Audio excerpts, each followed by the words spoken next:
High off the Mountain Dew in this coffee cup. You know how we do here.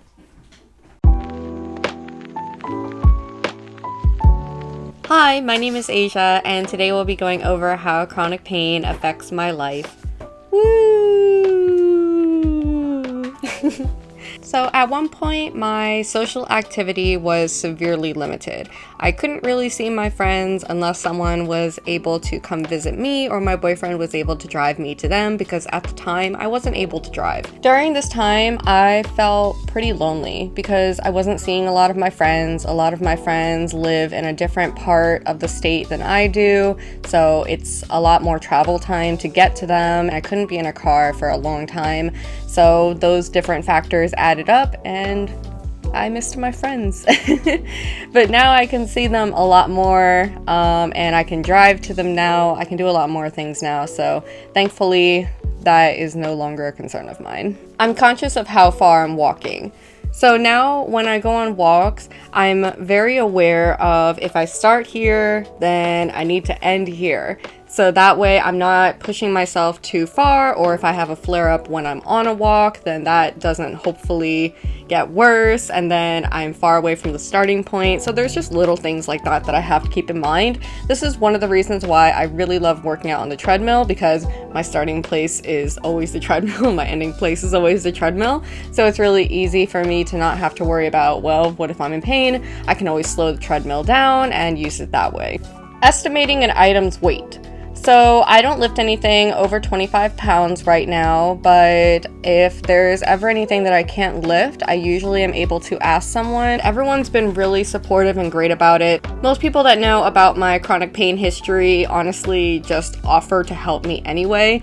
I'm very lucky and fortunate to be surrounded by such a great support group. My partner is very understanding, thankfully. He helps me with bending, twisting, lifting, anything that would require me to do those things. He's usually more than happy to take on those tasks, and that way I can focus on the tasks that I'm able to do. My boyfriend has also been very paramount to me in helping me when I have really bad flare-ups. So he tries to calm me down, he helps me to relax, he comforts me, puts on some candles. My favorite YouTube vloggers like Sophia, Jen M, or Taylor Wynn.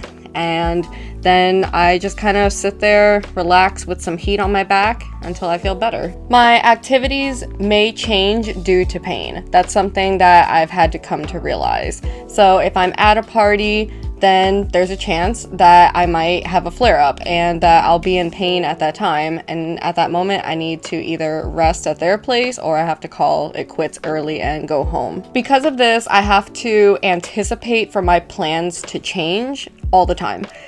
If there is something I have planned to do, I need to expect that maybe there's a chance I might not be able to do it, or if I plan an entire day worth of things, I just need to be very aware of what I'm doing and how much I'm pushing myself to do, because I only have so much energy and pain tolerance throughout the day that I can handle, and once it reaches that limit, it's kind of hard to keep pushing myself. Adjustments to my car and office chair. So in my car, I have a cooling lumbar support. It is basically like a big memory cooling gel foam, and I put it in my car seat. The ergonomics of it are really good for my back, and it makes traveling long distances much easier, and everything is just much less painful using that. I use an ergonomic office chair at work, at home, and at my second job. I also have a heating and vibrating belt that I use when I get home.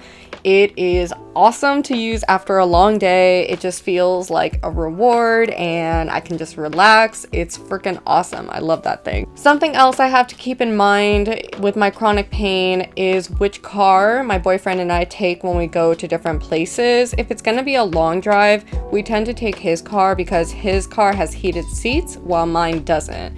And that helps a lot in terms of my pain because heat is awesome for me. I have found that it's difficult to work many hours with my chronic pain.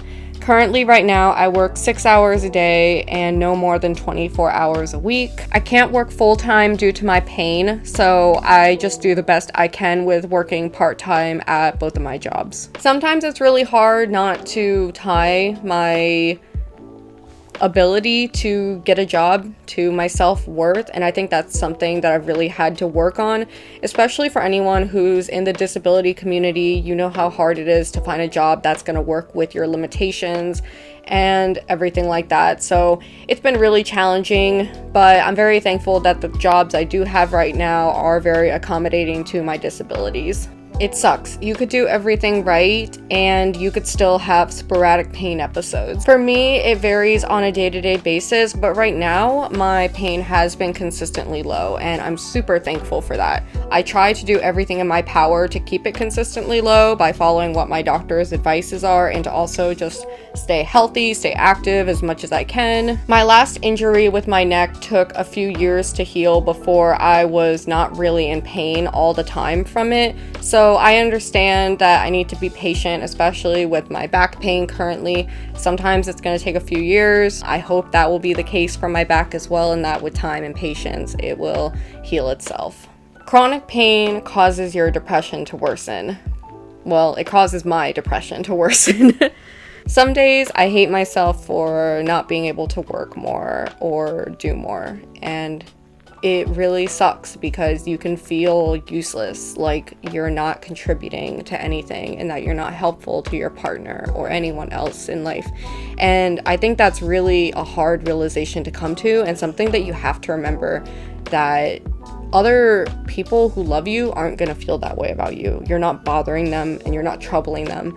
But I think it is really important to remind yourself that when you are feeling depressed because of chronic pain. Chronic pain has also showed me that exercise is non-negotiable. I have been a lot more prone to gaining weight since my neck and back injury, and it sucks, man. When my body is stronger though, I'm generally in less pain and it's better for me. Plus, I look better, I feel better. It's just generally a good thing. You want to work out if you can. I know it's not possible in everyone's situation who has chronic pain, but for me, it has helped a ton, and I try to stay active every day, whether it's just walking or, body weight exercises. I try to keep moving, and I think that's the most important thing I can do for myself. Getting used to needles. I don't like needles, and I'm not saying that I do now, but it is something that I've gotten a lot more used to. Since having chronic pain, I have had to get an epidural in my neck, a couple of steroid injections in my back, and dry needling done in my neck and shoulders. The dry needling definitely was the easiest to take. The steroid injections hurted a bit, and the epidural hurt a lot.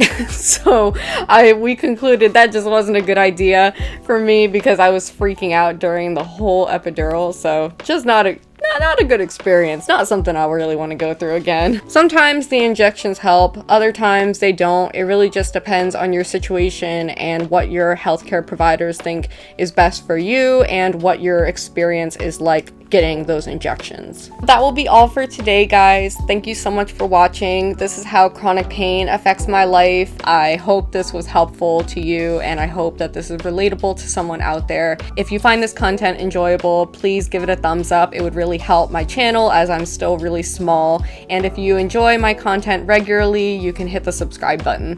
Thank you so much for watching and have a wonderful night. Bye!